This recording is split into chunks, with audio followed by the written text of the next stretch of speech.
Ted Cruz can win. He has the capacity to, through eloquence and presence and delivery, to rally conservatives in a way we really haven't had since Ronald Reagan himself.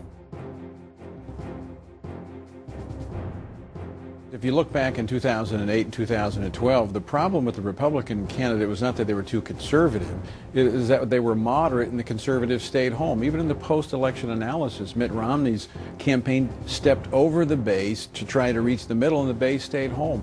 The Republicans have to have a candidate that connects with the conservative portion of the party, which is about 25% of the general election vote. He is also somebody who might do unexpectedly well in New Hampshire. He got a great response in that room. So if Ted Cruz does well in Iowa and does well in South Carolina, he can be the Republican nominee.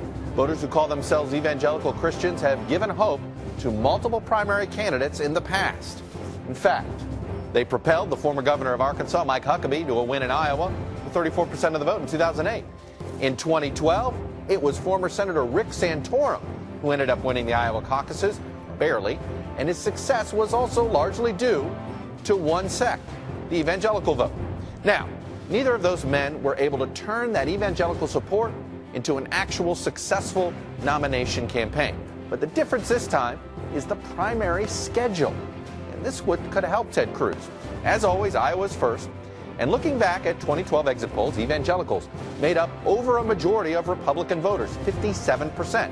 Well, 2 states later, you get to South Carolina, third up overall. In 2012, evangelicals made up 65% of the GOP primary vote. And this year, success in Iowa and South Carolina could mean a lot more momentum and more money heading into this election cycle's game changer, what we're calling the SEC primary. Here's what's happening. For you non-college football fans out there, SEC stands for the Southeastern Conference, and multiple southern states are in talks to set their primary on the same day, resulting in a super evangelical Tuesday. Georgia, Alabama, Tennessee, Mississippi, Arkansas, and Texas. The thing those states all have in common, evangelicals make up the largest religious segment in the state.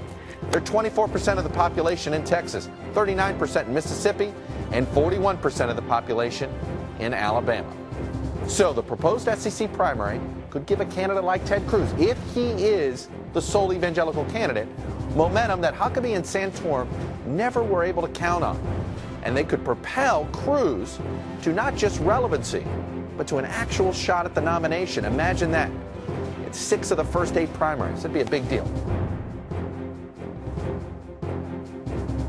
You raised some eyebrows when you were here not too long ago talking about Ted Cruz. Yeah. And that he interested you. And that a lot of people said, well, wait a minute, he's Mr. Establishment, Jack Welch.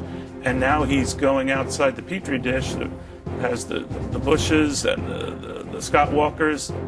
Are you saying you're a Ted Cruz guy? As of today, I'm a Ted Cruz guy. I'm going to watch for the debates and everything else, but I liked it. Why? Look, in this book, we talk about, in this MBA in a box, okay, we talk about one thing, truth and trust, which are things of leadership.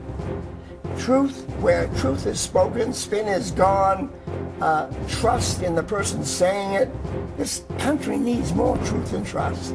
Ted Cruz says what he's going to do, and he does it. And he's as smart as a whip, and he's a good bet on right now.